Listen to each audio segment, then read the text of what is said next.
அன்பார்ந்த சகோதரர்களே சகோதரிகளே, நமக்காக அல்லாஹ்விடத்தில் ஏராளமான பாக்கியங்கள் இருக்கின்றன. அல்லாஹ் அந்த பாக்கியங்களை தயார் செய்து வைத்திருக்கிறான். நம்மை திருப்திப்படுத்த வேண்டும், சந்தோஷப்படுத்த வேண்டும் என்பதற்காக அல்லாஹ் ஏராளமான நற்பாக்கியங்களை தருவதாக வாக்களிக்கின்றான்.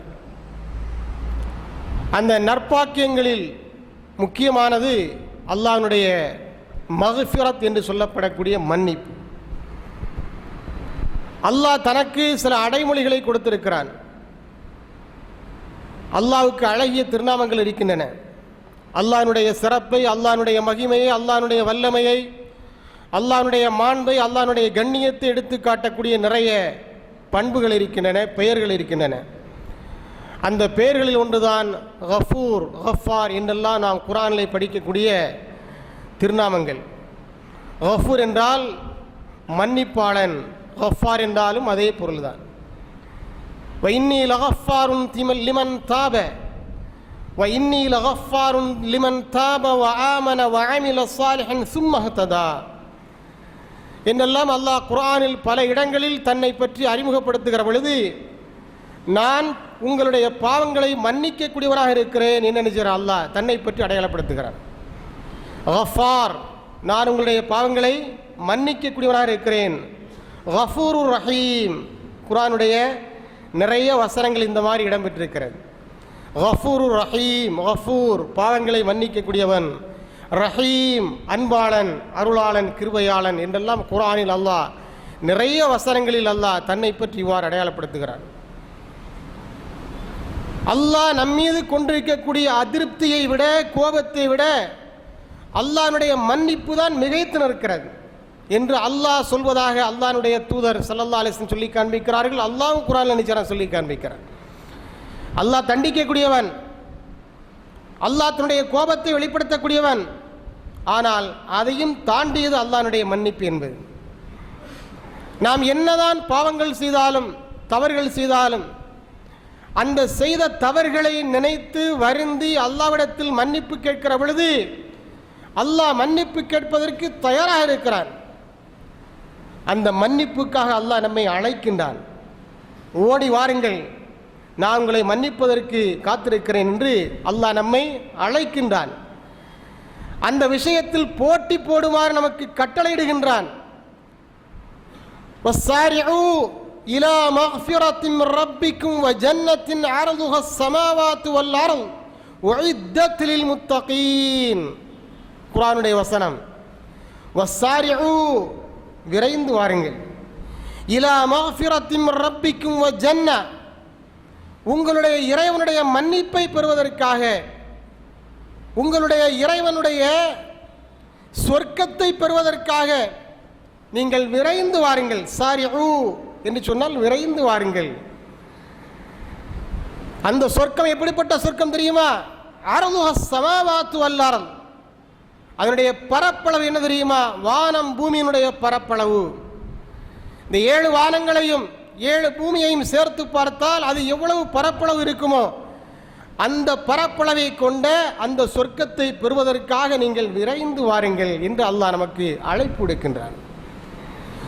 அது யாருக்காக தயாரித்து வைக்கப்பட்டிருக்கிறது தெரியுமா? அந்த சொர்க்கம் உஇத்தத் லில் முத்தகீன், அல்லாஹ்வை யார் அஞ்சி நடக்கின்றார்களோ, இறையச்சத்தோடு நடக்கின்றார்களோ அவர்களுக்காக அந்த சொர்க்கம் தயாரித்து வைக்கப்பட்டிருக்கிறது. அந்த சொர்க்கத்தை பெறுவதற்காக நீங்கள் விரைந்து வாருங்கள் என்று அல்லாஹ் அழைப்பு விடுக்கின்றான், நம்மை அழைக்கின்றான். நாம் தான் அந்த அழைப்புக்கு செவிமடுத்தும் மடுக்காமல் இருந்து கொண்டிருக்கிறோம். ஆனால் அல்லாஹ் அழைப்பதில் எந்த குறையும் வைக்கவில்லை. அல்லாஹ்வுடைய சொர்க்கத்தை பெற வேண்டும் என்று சொன்னால் அதற்கு முதல் நிபந்தனை அல்லாஹ்வுடைய மன்னிப்பை நாம் பெற்றாக வேண்டும். அதனால்தான் சொர்க்கத்திற்கு முன்னதாக அல்லாஹ் மன்னிப்பை முற்படுத்துகின்றான். வஸ்ஸாரிஉ இலா மக்ஃபிரத்தின் மின் ரப்பிக்கும் வ ஜன்னா, முதலில் மக்ஃபிரத், இரண்டாவது ஜன்னா. முதலில் மன்னிப்பு. அல்லாஹ்வுடைய மன்னிப்பை பெறக்கூடிய தகுதி நமக்கு என்றைக்கு வந்து விடுகிறதோ, அல்லாஹ்வுடைய மன்னிப்பை என்றைக்கு நாம் பெற்று விடுகிறோமோ அப்போது அல்லாஹ் அவனுடைய சொர்க்கத்தை நமக்கு சொந்தமாக்கி தந்து விடுகின்றான். அது சாதாரண சொர்க்கம் அல்ல, அது சாதாரண சொர்க்கம் அல்ல. இந்த வானத்தினுடைய அளவு என்ன? யாராவது அளந்து பார்த்திருக்கிறார்களா? பூமியினுடைய அளவை கூட முழுமையாக மதிப்பீடு செய்ய முடியவில்லை. அல்லாஹ் என்ன சொல்கிறான்? அந்த பூமியையும் வானங்களையும் இணைத்து பார்த்தால், சேர்த்து பார்த்தால் எந்த அளவு பரப்பளவை கொண்டதாக இருக்குமோ அந்த பரப்பளவை கொண்டதுதான் அந்த சொர்க்கம். அதை உங்களுக்காக நான் தயாரித்து வைத்திருக்கிறேன். ஆனால் நீங்கள் செய்ய வேண்டியது என்னவென்று சொன்னால், என்னிடத்தில் நீங்கள் பாவ மன்னிப்பு கோர வேண்டும். உங்களை மன்னிப்பதற்கு நான் தயாராக இருக்கிறேன், வாருங்கள் என்று அல்லாஹ் அழைக்கின்றான். மற்றொரு வசனத்திலே சொல்கிறான், வஸ்ஸாபிகு சாபிகு இலா மக்ஃபிரத்தி மின் ரப்பிக்கும் வஜன்ன அர்லுஹா ஸமாவாத்து வல் அர்த் அர்லுஹா கஅர்லி ஸமாஇ வல் அர்த். அல்லாஹ் இன்னொரு வசனத்திலே சொல்லி காண்பிக்கிறான். நீங்கள் இந்த வசனத்திலே அல்லாஹ் சொல்கிற பொழுது போட்டி போடுங்கள் என்பதாக சொல்கிறான். வஸ்ஸாபிகு சாபிகு முசாபகா, போட்டி போடுறது. ஏற்கனவே சொன்ன வசனத்தில் விரைந்து வாருங்கள் என்று சொல்கிறான். இந்த வசனத்தில் அல்லாஹ் என்ன சொல்றான்? வஸ்ஸாபிகு இலா மக்ஃபிரத்தி மின் ரப்பிக்கும் வஜன்னா அர்லுஹா கஅர்லி ஸமாஇ வல் அர்த். இதிலும் அப்படிப்பட்ட அதே வாசகத்தை தான் சற்று மாற்றி அல்லாஹ் பயன்படுத்துகிறான். போட்டி போடுங்கள், என்னுடைய மன்னிப்பை பெறுவதற்கு நீங்கள் போட்டி போட வேண்டும். நான் நீ என்று போட்டி போட வேண்டும். அல்லாஹ்வுடைய மன்னிப்பை பெறுவதில் முதல் இடத்தில் இருக்கக்கூடியவர் யார் என்ற போட்டி மனப்பான்மை உங்களுக்கு மத்தியில் ஏற்பட வேண்டும் என்று அல்லாஹ் நினைக்கிறார். நம்மை ஊக்கப்படுத்துகிறான், உற்சாகப்படுத்துகிறான். வாருங்கள் என்று தன் பக்கம் அல்லாஹ் நினைச்சார் அழைக்கிறார். நான் மன்னிக்க மாட்டேன், நீ அவ்வளோ பெரிய தவறு செய்திருக்கிற என்றெல்லாம் அல்லாஹ் கருணையற்று பேசவில்லை. அல்லாஹ் கருணையாளன், அல்லாஹ் கஃபூர், அல்லாஹ் கஃபார், அல்லாஹ் ரஹீம், அல்லாஹ் ரഊஃப். இப்படிப்பட்ட அருமையான குணங்களை கொண்ட அல்லாஹ்வுடைய மன்னிப்பை பெறுவதற்கு என்ன செய்றான்? அழைக்கின்றான். ஆனால் அந்த மன்னிப்பை எளிதில் பெற்றுவிட முடியுமா? அதற்கு நாம் உழைக்க வேண்டும், நிறைய பாடுபட வேண்டும். நபிமார்களே நிறைய பாடுகளை, நிறைய முயற்சிகளை, உழைப்புகளை செலுத்தி இருக்கிறார்கள். எதற்காக? அல்லாஹ்வுடைய மன்னிப்பை பெற வேண்டும் என்பதற்காக. எங்கே அல்லாஹ் நம்மை மன்னிக்காமல் போய்விடுவானோ என்று அவர்கள் ஏங்கி தவித்திருக்கிறார்கள். நபி ஸல்லல்லாஹு அலைஹி வஸல்லம் சொல்கிறார்கள், நான் ஒரு நாளைக்கு 70க்கு மேற்பட்ட தடவைகள் அல்லாஹ்விடத்தில் பாவ மன்னிப்பு கோருகிறேன் என்று சொல்கிறார்கள். சுப்ஹானல்லாஹ். யார் சொல்றா? இறுதி இறை தூதர் முஹம்மது ஸல்லல்லாஹு அலைஹி வஸல்லம் அவர்கள் சொல்கிறார்கள், ஒரு நாளைக்கு நான் அல்லாஹ்விடத்தில் 70க்கு மேற்பட்ட தடவைகள், இன்னொரு ஹதீஸிலே 100 தடவைகள் நான் அல்லாஹ்விடத்தில் பாவ மன்னிப்பு கோருகிறேன் என்று சொல்கிறார்கள். தேவை என்ன? அவர்களை பற்றி, அவருடைய சிறப்பை பற்றி அல்லாஹ் குர்ஆனில் நிறைய பேசுகிறான். அதில் ஒரு சிறப்பு என்ன தெரியுமா? லியக்ஃபிர லக்கல்லாஹு மா தகத்தம மின் தம்பிக வமா தஅக்கர். உம்முடைய முந்திய பிந்திய பாவங்களை எல்லாம் அல்லாஹ் மன்னித்து விட்டான் என்பதாக அல்லாஹ் நபி ஸல்லல்லாஹு அலைஹி வஸல்லம் அவர்களை பார்த்து சொல்கிறான். இன்னா ஃபதஹனா லக ஃபத்ஹம் முபீனா என்ற அந்த அத்தியாயத்தில் அல்லாஹ் சுப்ஹானஹு வ தஆலா சொல்லி காண்பிக்கிறான், நபியே உமக்கு மகத்தான வெற்றியை தந்திருக்கிறோம், உம்முடைய பாவத்தை எல்லாம் மன்னித்து விட்டோம், ஈடு இணையற்ற மகத்தான வெற்றியை தந்திருக்கிறோம், உம்முடைய முந்திய பிந்திய பாவத்தை எல்லாம் நாம் மன்னித்து விட்டோம், வயுத்திம்ம நிஅமத்தஹு அலைக்க, மேலும் அவன் தன்னுடைய அருளை உம்மீது முழுமைப்படுத்தி விட்டான் என்றெல்லாம் அல்லாஹ் சுப்ஹானஹு வ தஆலா சொல்லி காண்பிக்கிறான். அல்லாஹ்வுடைய அருளை முழுமையாக பெற்ற, அவருடைய முந்திய பிந்திய பாவங்களை எல்லாம் மன்னிக்க பெற்ற அந்த நபி ஸல்லல்லாஹு அலைஹி வஸல்லம் அவர்கள் சொல்லக்கூடிய வார்த்தை என்ன? நான் ஒரு நாளைக்கு 70க்கு மேற்பட்ட தடவைகள் அல்லாஹ்விடத்தில் பாவ மன்னிப்பு கோருகிறேன். நாமெல்லாம் எம்மாத்திரம் சகோதரர்களே, எண்ணி பாருங்கள். ஏன் அப்படி சொன்னார்கள்? அல்லாஹ் அழைக்கின்றான், சாரிஉ, வாருங்கள், என்னுடைய மன்னிப்பை பெறுவதற்காக, சொர்க்கத்தை பெறுவதற்காக நீங்கள் விரைந்து வாருங்கள் என்று அல்லாஹ் அழைப்பு எடுக்கின்றானே, அந்த அழைப்புக்கு பதில் கொடுப்பது கட்டாய கடமை. அல்லாஹ்வுடைய வார்த்தைக்கு மதிப்பு கொடுக்க வேண்டும் என்பதற்காக ரசூலுல்லாஹி ஸல்லல்லாஹு அலைஹி வஸல்லம் அவர்கள் என்ன செஞ்சாங்க? ஒரு நாளைக்கு 70க்கு மேற்பட்ட தடவைகள் அல்லது 100 தடவைகள் அல்லாஹ்விடத்தில் இஸ்திக்ஃபார் செய்தார்கள். இறைவா, என்னுடைய பாவத்தை மன்னித்து விடு, அல்லாஹ்வே என்னுடைய பாவங்களை எல்லாம் பொறுத்துக் கொள்வாய் என்று செஞ்சாங்க, துஆ செய்தார்கள். அவர்கள் மட்டுமா? குர்ஆனிலே பல நபிமார்களுடைய வாழ்க்கை வரலாற்றை அல்லாஹ் சுப்ஹானஹு வ தஆலா சொல்லி காண்பிக்கிறான். நபி மூசா அலைஹிஸ்ஸலாத்து வஸ்ஸலாம் அவர்கள் அல்லாஹ்விடத்தில் மன்னிப்பு கோரினார். ரப்பிஃபிர்லி வலி அஹி, இறைவா என்னுடைய பாவத்தை மன்னித்து விடுவாயாக, என்னுடைய சகோதரர் ஹாரூன் இருக்கிறாரே அவருடைய பாவத்தை மன்னித்து விடுவாயாக. 2 பேர் நபிமார்கள், மிகச்சிறந்த இறை தூதர்கள், பனு இஸ்ராயல் சமுதாயத்திற்கு மிகப்பெரிய முன்மாதிரியாக வந்த இறை தூதர்கள். அந்த இறை தூதர்கள் தங்களுடைய பாவங்கள் மன்னிக்கப்பட வேண்டும் என்பதற்கு அல்லாஹ்விடத்தில் துஆ செய்திருக்கிறார். ரப்பி ஃபிர்லி வாலி அஹி, இறைவா என்னுடைய பாவத்தையும் என்னுடைய சகோதரனுடைய பாவத்தை மன்னித்து விடுவாயாக என்று துஆ செய்திருக்கிறார்கள். சுலைமான் அலைஹிஸ்ஸலாத்து வஸ்ஸலாம் அவர்களை பற்றி அல்லாஹ் சொல்றார், ரப்பி ஃபிர்லி, இறைவா என்னுடைய பாவத்தை மன்னித்து விடு என்று அவர்கள் துஆ செய்த அதே வாசகம், அதே வார்த்தை. அதே மாதிரி இப்ராஹிம் அலைஹிஸ்ஸலாத்து வஸ்ஸலாம் அவர்கள் துஆ செய்திருக்கிறார்கள், ரப்பி ஃபிர்லி வலி வாலிதைய வலில் முஃமினீன யௌம யகூமுல் ஹிசாப், இறைவா எல்லாத்துக்கும் சேர்த்து மாத்த அவங்க நினைச்சிருக்கிறாங்க, துஆ செய்திருக்கிறார்கள். ரப்பி ஃபிர்லி, இறைவா என்னுடைய பாவத்தை மன்னித்து விடு, வலி வாலிதைய என்னுடைய பெற்றோருடைய பாவத்தை மன்னித்து விடு. முஷ்ரிக்கான பெற்றோருக்கு துஆ செய்யக்கூடாது என்ற அறிவுறுத்தலுக்கு முன்னதாக அவர்கள் கேட்ட பிரார்த்தனை இது. அதற்கு பிறகுதான் அல்லாஹ் அவர்களுக்கு அறிவுறுத்துகிறான், காஃபிரா போன முஷ்ரிக்கா போன பெற்றோராக இருந்தால் கூட அவங்களுக்கு என்ன செய்யக்கூடாது, பாவ மன்னிப்புக்காக துஆ செய்யக்கூடாது அப்படின்னு அந்த அறிவுறுத்தலுக்கு முன்னதாக அவர்கள் கேட்ட பிரார்த்தனை இது. ரப்பி ஃபிர்லி, இறைவா என்னுடைய பாவத்தை மன்னித்து விடு, வலி வாலிதை என்னுடைய பெற்றோருடைய பாவத்தை மன்னித்து விடு, வலில் முஃமினீன் உலகத்தில் இருக்கக்கூடிய ஒட்டுமொத்த இஸ்லாமிய சமுதாயத்துடைய பாவத்தை மன்னித்து விடு. யௌம யகூமுல் ஹிசாப், எந்த நாளில் அந்த விசாரணை நடக்கும் அல்லவா, அந்த நாளிலே உனக்கு முன்னாலே விசாரணைக்காக எல்லாம் நின்று கொண்டிருப்பார்களே, அந்த நாளிலே இத்தனை பேருடைய பாவங்களும் இறைவா மன்னித்து விடு என்று செஞ்சாங்க. அவர்கள் துஆ செய்திருக்கிறார்கள்.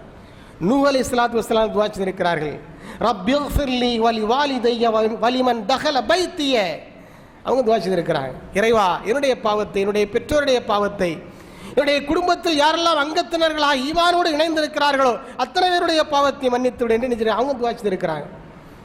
இப்போ எல்லாரும் எதை முன்னிறுத்தி எதற்காக பிரார்த்தனை செய்திருக்கிறாங்க? ரசூலுல்லாஹி ஸல்லல்லாஹு அலைஹி வஸல்லம் அவர்கள் உட்பட அநேக இறை தூதர்கள் செய்த பிரார்த்தனையை பற்றி அல்லாஹ் குர்ஆனில் நமக்கு சொல்லி காட்டக்கூடிய வசனங்கள் இவை. என்ன கேட்டாங்க? எனக்கு பிள்ளையத்தா, எனக்கு சொத்து சுகத்தத்தா, எனக்கு அதத்தா இதத்தா என்றெல்லாம் உலக ஆதாயங்களை ஆசா வாசங்களை அவர்கள் கேட்கவில்லை. அவர்களுக்கு எல்லாவற்றை விட பெரிதாக தெரிந்தது, மிக பெரிதாக தெரிந்தது, மிகப்பெரிய பாக்கியமாக தெரிந்தது எது என்று சொன்னால் அல்லாஹ்வுடைய மன்னிப்பு, மக்ஃபிரத். அந்த மக்ஃபிரத்திற்கு அவங்க ஏங்கினாங்க, தவிச்சாங்க. அதனால என்ன செஞ்சாங்க, அதை தா எனக்கு என்று நினைச்சாங்க, துஆ செய்தார்கள். நாம கேட்கணுமா வேண்டாம்? அல்லாஹ்வுடைய மன்னிப்பை பெறுவது என்பது சாதாரண விஷயம் அல்ல சகோதரர்களே. அல்லாஹ் சொல்றான், இன்னி லகஃபாருன் லிமன் தாப வ ஆமன வ அமில ஸாலிஹன் ஸும்ம ஹததா, நான் பாவங்களை மன்னிக்கக்கூடியவனாக இருக்கிறேன். யாருக்கு தெரியுமா? லிமன் ஆமன, யார் ஈமான் கொண்டு, வ அமில ஸாலிஹன் பிறகு நல்லமலை செய்து, ஸும்ம ஹததா பிறகு எவன் நேர்வழி பற்றி திரிந்து நடக்கிறானோ அப்படிப்பட்டவனுடைய பாவத்தை நான் மன்னிப்பதற்கு தயாராக இருக்கிறேன் என்று அல்லாஹ் சுப்ஹானஹு வ தஆலா சொல்லி காண்பிக்கிறான். பாவத்தை செய்துக்கிட்டே இருந்தால் என்ன செய்வான்? அல்லாஹ் சோதனை ஏற்படுத்திடுவான். பாவத்தை செய்கிறான், பிறகு செய்த பாவத்திற்காக வருந்துகிறான், பிறகு அல்லாஹ்விடத்தில் மன்னிப்பு கோருகிறான், திருந்துகிறான், அவனுடைய பாவத்தை அல்லாஹ் மன்னிக்கிறான். குர்ஆனில் திட்டவட்டம் அல்லாஹ் சுப்ஹானஹு வ தஆலா சொல்லி காட்டுகிறான். பாவம் செய்வது என்பது மனிதனுடைய இயல்பு. எவ்வளோ பெரிய ஷேகா இருந்தாலும் சரிதான், எவ்வளோ பெரிய ஃபதீலத்து ஸஆதா ஃபதீலத்து ஷேகா இருந்தாலும் சரிதான், எல்லா ஷேகுமார்களும் பாவம் செய்யக்கூடிய தன்மையோடு தான் படைக்கப்பட்டிருக்கிறார்கள். பாவம் செய்வது என்பது மனித இயல்பு. அதே நேரத்தில் அந்த பாவத்தை மன்னிக்கக்கூடிய இயல்பை அல்லாஹ் சுப்ஹானஹு வ தஆலா கொண்டிருக்கிறார். மன்னிப்பது இறைவனுடைய இயல்பு, பாவம் செய்வது மனிதனுடைய இயல்பு என்று சொன்னால் அந்த பாவத்திற்கு மன்னிப்பை வழங்குவது இறைவனுடைய இயல்பாக இருந்து கொண்டிருக்கிறது. ரசூலுல்லாஹி ஸல்லல்லாஹு அலைஹி வஸல்லம் அவர்கள் ஒரு ஹதீஸில் சொல்லி காட்டுகிறார்கள், முஸ்லிம் என்ற நூலில் பதிவாயிருக்கிறது, வல்லதி நஃப்ஸி பியதிஹி, என்னுடைய ஆன்மா என்னுடைய உயிர் யார் வசம் இருக்கிறதோ அந்த அல்லாஹ் மீது ஆணையிட்டு சொல்கிறேன், நீங்கள் பாவமே செய்யாமல் இருந்தால், இந்த இஸ்லாமிய சமுதாயத்தை பார்த்து மக்களை பார்த்து சொல்கிறார்கள், நீங்கள் பாவங்களை செய்யாமல் இருந்தால் கூட உங்களை எடுத்துவிட்டு பாவம் செய்யக்கூடிய ஒரு கூட்டத்தை அல்லாஹ் கொண்டு வருவான். நாங்கள்லாம் சுத்தமான ஆட்கள், பாவமே செய்யாதவர்கள் என்று சொல்லி நீங்களெல்லாம் ஒரு பேச்சுக்கு அப்படி நடக்க போகிறது கிடையாது, ஆனால் ஒரு பேச்சுக்கு நீங்களெல்லாம் பாவமே செய்யாமல் இருந்தால் கூட உங்களை எல்லாம் எடுத்துவிட்டு அந்த இடத்தில் என்ன செய்வான்? ஒரு கூட்டத்தை கொண்டு வருவான், புதியதொரு படைப்பை மனித சமுதாயத்தை கொண்டு வருவான். அவர்கள் பாவங்கள் செய்வார்கள், மன்னிப்பு கோருவார்கள், அல்லாஹ் அவருடைய பாவங்களை மன்னிப்பான் என்று என்ன செய்கிறாங்க? ரசூலுல்லாஹி ஸல்லல்லாஹு அலைஹி வஸல்லம் சொல்லி காமிக்கிறாங்க. இதுக்கு என்ன அர்த்தம்? எல்லாரும் பாவத்தை செய்யுங்கன்னு அர்த்தம் கிடையாது. பாவம் செய்வது மனித இயல்பு, அதை மன்னிப்பது இறைவனுடைய இயல்பு என்ற அடிப்படை விஷயத்தை இந்த மனித சமுதாயத்திற்கு உணர்த்துவதற்காக ரசூலுல்லாஹ் சொன்ன செய்தி இது. ஆக நாம் பாவங்கள் செய்கிறோம், அன்றாடம் செய்து கொண்டே இருக்கிறோம். அறிந்தும் அறியாமலும், தெரிந்தும் தெரியாமலும், இரவிலும் பகலிலும், கண்ணுக்கு அப்பாலும் கண்ணுக்கு முன்னாலும் என்ன செய்கிறோம்? பலவிதமான தவறுகளை நாம் செய்து கொண்டிருக்கிறோம். ஆனால் நாம் அல்லாஹ்விடத்தில் நினைச்சு தினந்தோறும் அல்லாஹ்வுடைய மன்னிப்பை பெற கடமைப்பட்டிருக்கிறோம். அல்லாஹ்விடத்தில் மன்னிப்பு கோர கடமைப்பட்டிருக்கிறோம். மன்னிப்பு கோர வேண்டும். மன்னிப்பு கோருவது என்பது சாதாரண விஷயம் அல்ல. நாம் நினைப்பதை போல சாதாரண விஷயம் அல்ல. அது மிகப்பெரிய கஷ்டமான விஷயம். அல்லாஹ் சுப்ஹானஹு வ தஆலா நாம் மன்னிப்பு கோரினால் மன்னிப்பதற்கு தயாராக இருக்கிறான். ஆனால் மன்னிப்பு கோருவது இருக்கிறது, அது சாதாரண விஷயம் கிடையாது. அதற்காக நபிமார்கள் ஏங்கி இருக்கிறார்கள், நல்லவர்கள், சுகதாக்கள், சாலிஹீன்கள், சஹாபாக்கள் அணிஞ்சிருக்கிறாங்க, ஏங்கி இருக்கிறார்கள். அல்லாஹ்விடத்தினுடைய மன்னிப்பை கேட்பதற்கு அவர்கள் தயாராக இருந்திருக்கிறார்கள். எல்லாவற்றை விட அல்லாஹ்வுடைய மன்னிப்பு தான் சிறந்தது. இந்த உலகத்தில் எத்தனை அவமானங்களை நாங்கள் சுமந்தாலும் பரவாயில்லை, இந்த உலகத்தில் நாம் எவ்வளவு தூரம் சிறுமைப்பட்டாலும் பரவாயில்லை, மறுமையில் அல்லாஹ் எங்களை தண்டித்து விடக்கூடாது. இந்த உலகத்தில் வேண்டுமானால் எந்த தண்டனையும் சந்திப்பதற்கு நாங்கள் தயாராக இருக்கிறோம்.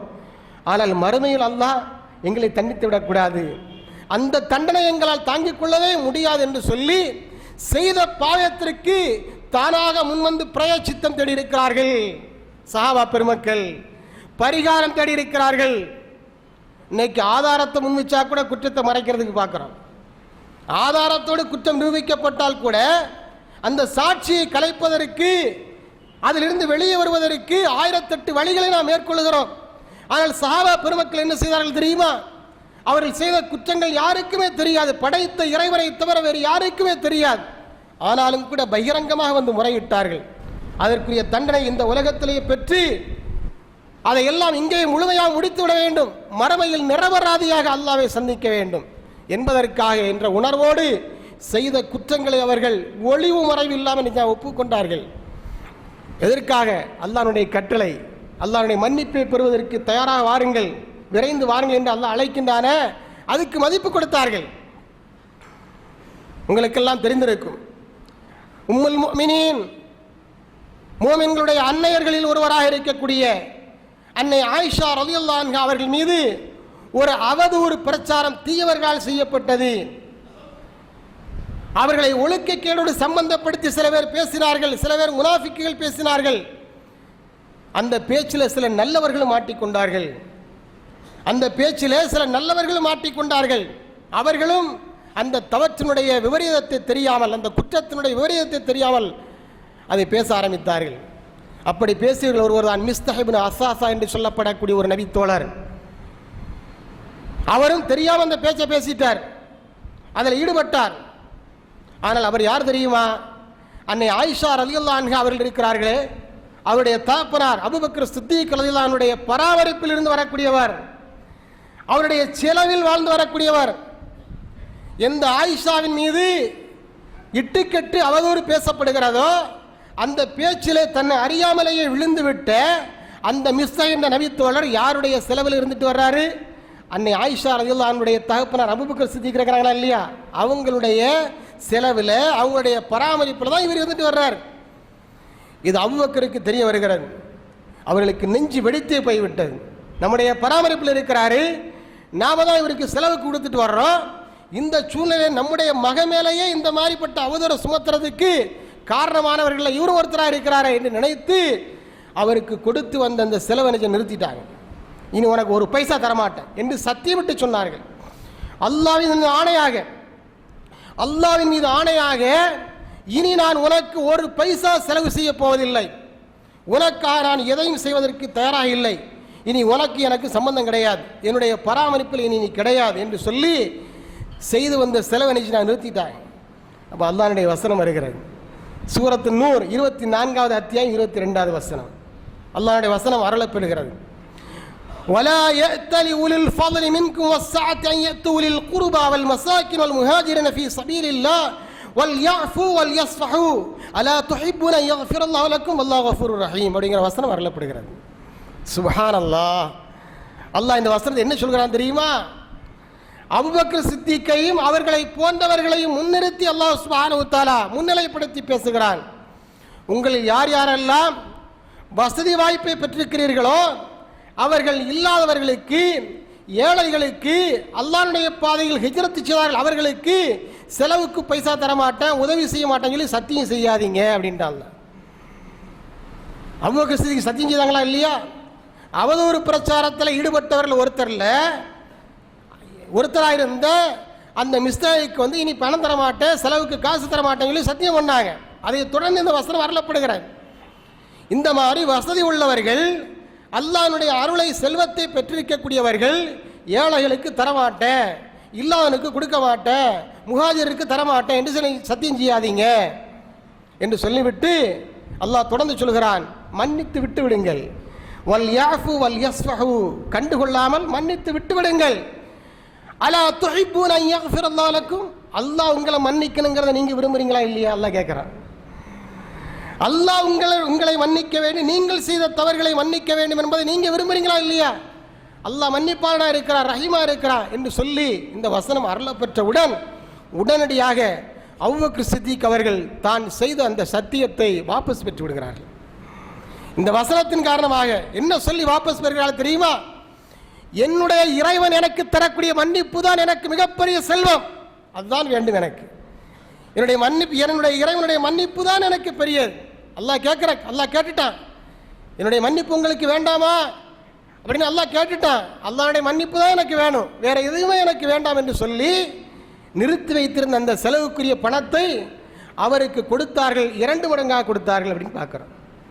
தரமாட்டேன்னு சொல்லி சத்தியம் பண்ணவங்க இந்த வசனம் இறங்கியவுடன் என்ன செய்யறாங்க? இன்னொரு பங்கு சேர்த்து என்ன செய்யறாங்க? கொடுக்க ஆரம்பித்தார்கள். செய்த சத்தியத்தை வாபஸ் பெற்றார்கள். காரணம் என்ன காரணத்தினால் வாபஸ் பெற்றார்கள் என்று சொன்னால், அவர்களுக்கு அவர்களுடைய மகளை விட, மகள் மீது சொல்லப்பட்ட அவதூறு பிரச்சாரத்தை விட அவர்களுக்கு எது பெரிதாக தெரிந்திருக்கிறது? அல்லாஹ்வுடைய மன்னிப்பு பெரிதாக தெரிந்திருக்கிறது. எல்லாவற்றை விட, இந்த உலகத்தை விட, உலகத்தில் இருக்கக்கூடிய அவமானங்களை விட, சிறுமைத்தனங்களை விட, கேவலங்களை விட, எல்லாவற்றை விட அல்லாஹ்வுடைய மன்னிப்பு மகத்தானது அவர்களுக்கு தெரிந்திருக்கிறது. அதனால் அதை அவர்கள் தேர்வு செய்தார்கள். அல்லாஹ்வுடைய மன்னிப்பு தான் எனக்கு வேண்டும் சொல்லி செய்த சத்தியத்தை வாபஸ் பெற்றார்கள். குர்ஆன் நமக்கு சொல்லி காட்டக்கூடிய வரலாறு இது. இது மட்டுமா சகோதரர்களே? எல்லாம் கேள்விப்பட்டிருப்பீர்கள். மாயிஸ் இப்னு மாலிக் என்று சொல்லப்படக்கூடிய ஒரு நபித்தோழர் ரசூலுல்லாஹ்விடத்தில் வருகிறார். தஹிர்னி யா ரசூலல்லாஹ், அல்லாஹ்வின் தூதரே என்னை சுத்தப்படுத்துங்கள் என்று சொல்லி வருகிறார். நாம் வருவோமா? ஜமாத் தலைவர்கிட்ட போய் என்னை சுத்தப்படுத்துங்க, நான் கெட்டு போயிட்டேன், நான் தப்பு பண்ணிட்டேன், வருவோமா? மனசு வருமா? இடம் கொடுக்குமா? இந்த சமுதாயம் நம்மளை விடுமா? நாம் செய்த தவறு வெளியே தெரிந்தால் இந்த சமுதாயம் காரி துப்புமே, முகத்தில் முழிக்க முடியாத, எப்படி வெளியே நடமாடுறது என்னெல்லாம் யோசிச்சு நாம் செய்யக்கூடிய தவறுகளை எல்லாம் மூடி மறைச்சிருவோம். என்ன பாடுபட்டாலும் மூடி மறைச்சிருவோம். அல்லாஹ்வுடைய தண்டனையை பற்றி நம்ம கவலைப்பட மாட்டோம். ஆனால் சஹாபாக்கள் அல்லாஹ்வுடைய தண்டனையை பற்றி கவலைப்பட்டார்கள். இந்த உலகத்தினுடைய அவமானங்களை பற்றி அவர்கள் கவலைப்படவில்லை. உலகத்தினுடைய அவமானம் அல்லாஹ்வுடைய தண்டனைக்கு முன்னால் அது சர்வ சாதாரணமாக அவர்களுக்கு சாதாரண விஷயமாக தெரிந்தது. அதனால் அந்த நபி தொடர்ந்து சொன்னார், தஹீர்னி யா ரசூலல்லாஹ், அல்லாஹ்வின் தூதர் என்னை சுத்தப்படுத்துங்கள் அப்படின்ட்டு. ரசூலுல்லாஹ் அவரை பார்த்து சொன்னாங்க, நீ அசுத்தமாயிட்டா அல்லாஹ்ட்ட போய் தௌபா செய் அப்படின்னாங்க. அசுத்தமாயிட்டா அல்லாஹ்ட்ட போய் தௌபா செய்ப்பா, அல்லாஹ்ட்ட போய் மன்னிப்பு கேளு, தௌபா செய் அப்படின்னு அனுப்பி வச்சுட்டாங்க. கொஞ்ச நேரம் கழிச்சு திரும்ப வர்றாரு, யா ரசூலுல்லாஹ் என்னை சுத்தப்படுத்துங்கள் அப்படின்ட்டு. அசுத்தமாயிட்டா ஏற்கனவே சொன்னா இல்லையாப்பா, அல்லாஹ்ட்ட போய் மன்னிப்பு கேளு போ அப்படின்னு விரட்டி விட்டாங்க. 3வது முறையாக வருகிறார், என்னை சுத்தப்படுத்துங்கள் அப்படின்னு. அப்போது ரசூலுல்லாஹ் அதே வார்த்தையை சொல்லி திரும்ப அனுப்பினார்கள். 4வது முறையாக வருகிறார், யா ரசூலுல்லாஹ் என்னை சுத்தப்படுத்துங்கள். அப்போ தான் ரசூலுல்லாஹ் கேட்குறாங்க, எதிலிருந்து உன்னை சுத்தப்படுத்துறது அப்படின்ட்டு. ஃபீம உத்தஹிரு, எந்த பாவத்திலிருந்து எந்த கரையிலிருந்து உன்னை நான் சுத்தப்படுத்த வேண்டும் என்று அந்த நபித்தோழரை பார்த்து கேட்டார்கள். அப்போது அவர் சொன்னார், தஹிர்னி மினஸ் ஸினா யா ரசூலல்லாஹ், அல்லாஹ்வின் தூதரே நான் விபச்சாரம் செய்து விட்டேன், அந்த விபச்சாரத்திலிருந்து என்னை நீங்கள் சுத்தப்படுத்துங்கள் அப்படின்னு நினைச்சார் அந்த நபித்தோழர் கேட்கிறார். நான் ஒழுக்க கேட்டில் ஈடுபட்டு விட்டேன், அதிலிருந்து என்னை நீங்கள் சுத்தப்படுத்துங்கள் யா ரசூலல்லாஹ் என்று அல்லாஹ் இடத்துல கேட்கிறார், அல்லாஹ்வுடைய தூரத்தில் கேட்கிறாங்க. அப்போ ரசூலுல்லாஹ் பக்கத்தில் இருந்த நபி தூரத்தில் கேட்குறாங்க, இவருக்கு ஏதாவது புத்தி பேதலித்து விட்டதா? இந்த மாதிரி பேசுகிறார் இவருக்கு ஏதாவது புத்தி பேதலித்து விட்டதா அப்படின்னு கேட்குறாங்க. அப்போ நபித்தோலை சொல்கிறார்கள், இல்லை அவர் நல்லா தான் இருக்கிறார், அவர் நல்லா நார்மலாக தான் இருக்கிறார், அவருக்கு ஒன்றும் பைத்தியம் கிடையாது அப்படின்னு.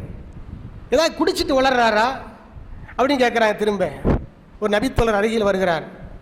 அருகில் வந்து பக்கத்தில் வந்து நுகர்ந்து பார்க்கிறார். அவர் மது அருந்தியதற்கான எந்த வாடையும் தெரியவில்லை, எந்த அடையாளமும் இல்லை. இல்லை யார சொல்லா, அவர் மது அருந்தவில்லை, தெளிவான நிலையில் தான் இருக்கிறார். அப்புறம் தான் ரசூல்லா கேட்குறாங்க, நீ உண்மையிலே உபச்சாரம் பண்ணி அப்படின்னு கேட்குறாங்க. ஹல் ஜனைத்த, நீ உண்மையிலே உபச்சாரம் செய்தாயா என்று கேட்கறது. ஆமாம் யார் ரசூலுல்லா, நான் அந்த ஒழுக்க கேட்டை செய்தேன் என்று அவர் சொன்னதற்கு பிறகுதான் தண்டனையை நிறைவேற்றினார்கள். என்ன தண்டனை? என்ன தண்டனை? சாதாரண தண்டனையாது? ஆழமாக குழி தோண்டி அதில் நிறுத்தி வைக்கப்பட்டு கல்லால் எறிந்து உயிர் போகின்ற வரை கொல்லப்படுவதான அதற்குரிய மரண தண்டனை. அப்படிப்பட்ட மரண தண்டனையை பெறுவதற்காகத்தான் அந்த நபித்தோழர் 4 முறை மீண்டும் மீண்டும் வந்தார். தஹிர்னி யா ரசூலல்லாஹ் என்று சொல்லி வந்தார். அல்லாஹ்வின் தூதர் என்னை சுத்தப்படுத்துங்கள் என்று சொல்லி வந்தார். அந்த தண்டனையை பெறுவதுதான் அவருக்கு மேலானதாக தெரிந்திருக்கிறது அல்லாஹ்வுடைய தண்டனையை விட. அல்லாஹ்வுடைய மன்னிப்பு எல்லாவற்றை விட மேலானதாக தெரிந்திருக்கிறது. அந்த தண்டனை நிறைவேற்றி கொண்டிருக்கிற பொழுது அங்கே பலரும் பலவிதமாக பேசிக்கொள்கிறார்கள். ஒரு சிலர் பேசிக்கொண்டார்கள், மாயிஸ் எவ்வளோ பெரிய தப்பு பண்ணிட்டார் என்று சில பேர் அழுத்து கொண்டார்கள். சில பேர் அவரை பற்றி தப்பாக பேசினார்கள். வேறு சில பேர் சொன்னார்கள், எவ்வளோ பெரிய தௌபா செய்திருக்கிறார், எவ்வளோ பெரிய மன்னிப்பை அவர் பெற்றிருக்கிறார், சாதாரண மன்னிப்பு அது என்று வேறு சில பேர் பேசிக்கொண்டார்கள். இதை கேட்ட ரசூலுல்லாஹ் சொன்னார்கள், அவர் எப்படிப்பட்ட தௌபாவை செய்திருக்கிறார் தெரியுமா? எப்படிப்பட்ட பாவ மன்னிப்பை பெற்றிருக்கிறார் தெரியுமா? லகத் தாப தௌபத்தன் லவ் குஸிமத் பைன உம்மத்தின் லவஸஅத்துஹும் என்று சொன்னார்கள். எப்படிப்பட்ட தௌபா தெரியுமா?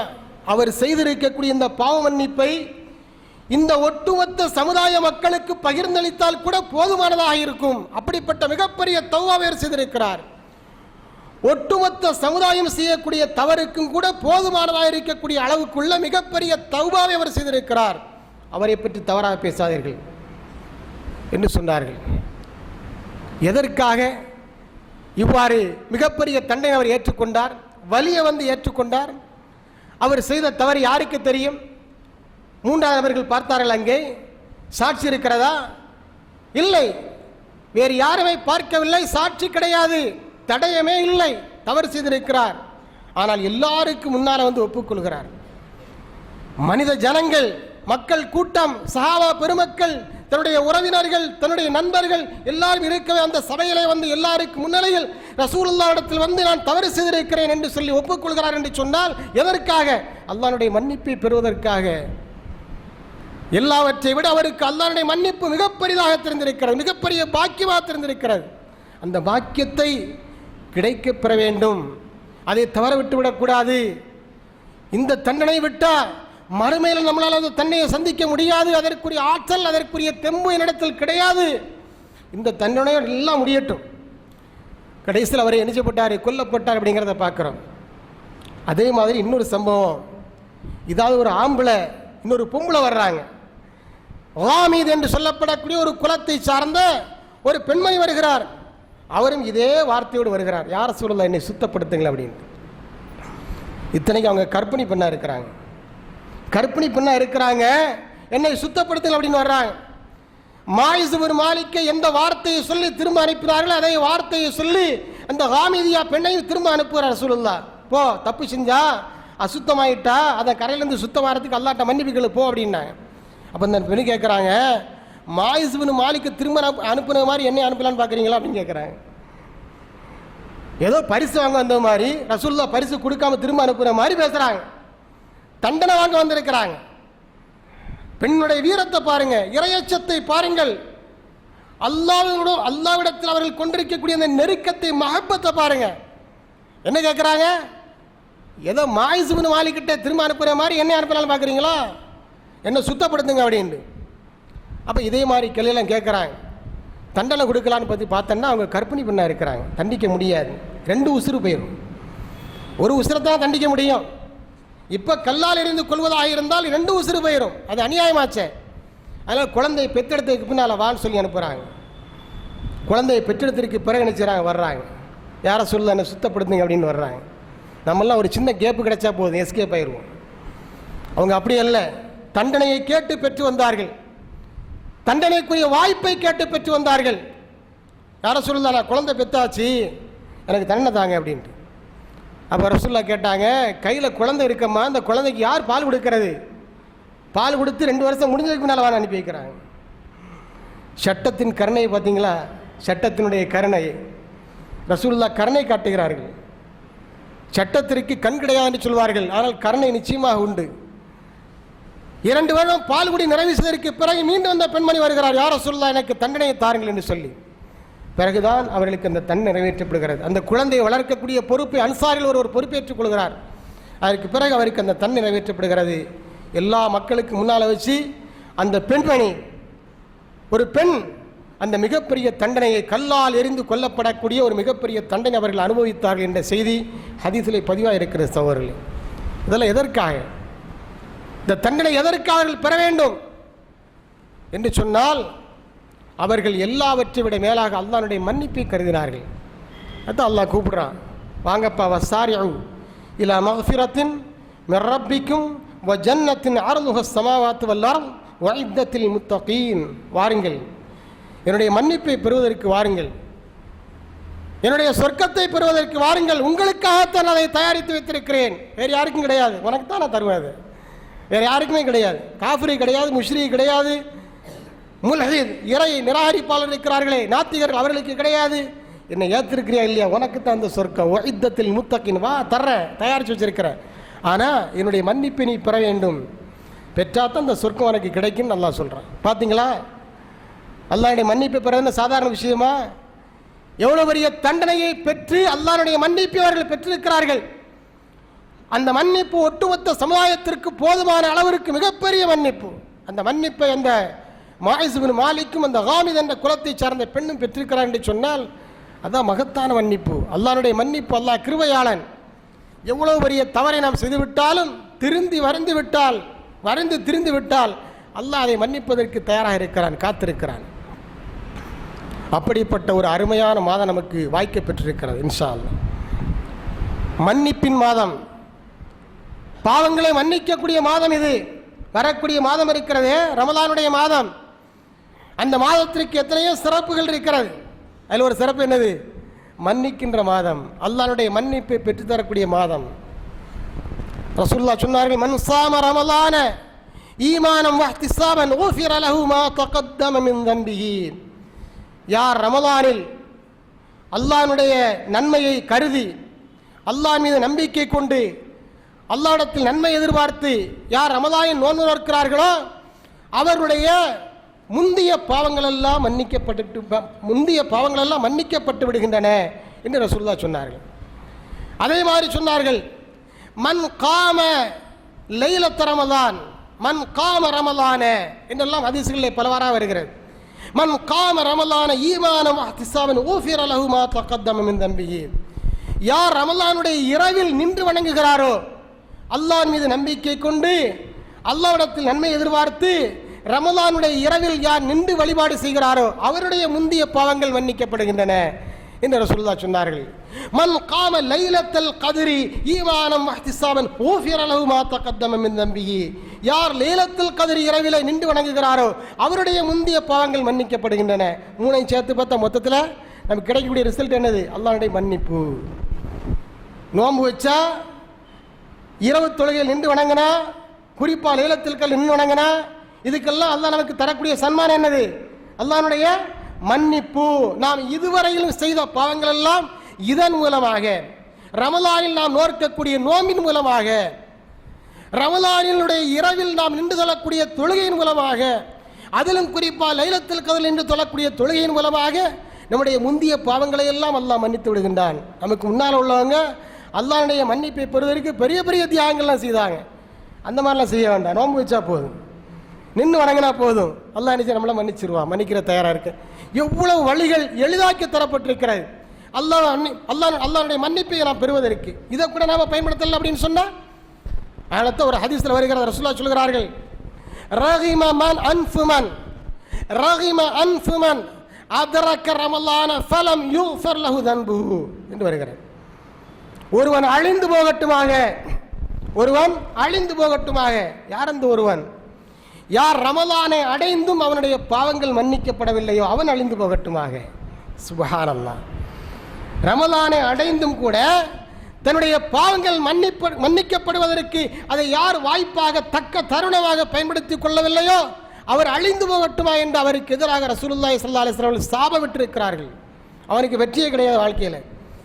அதனால இந்த ரமதான் நம்ம என்ன செய்யக்கூடாது, இன்ஷா அல்லாஹ் தவற விட்டு விடக்கூடாது. நிறைய பாவம் செய்திருக்கிறோம், அதில் சந்தேகமே இல்லை. ஒரு வருஷத்தில் எவ்வளோ செய்திருக்கேன்னு சொல்லி கணக்கே பார்க்க முடியாது. தெரிஞ்சு தெரியாமல் நிறைய செய்திருக்கிறோம். இந்த பாவங்கள் எல்லாம் மன்னிக்கப்படுவதற்கு ஒரு அருமையான வாய்ப்பாக அல்லாஹ் இந்த ரமதானை உருவாக்கி தந்திருக்கிறான். எனவே இந்த ரமதானை இன்ஷா அல்லாஹ் நாம் என்ன முழுசாக பயன்படுத்திக் கொள்ள வேண்டும். அதற்குரிய நல்ல வாய்ப்பினை பேசக்கூடிய எனக்கும் கேட்டுக்கொண்டிருக்கக்கூடிய உங்கள் அனைவருக்கும் வல்ல ரஹ்மான் வழங்கியருள்வானாக.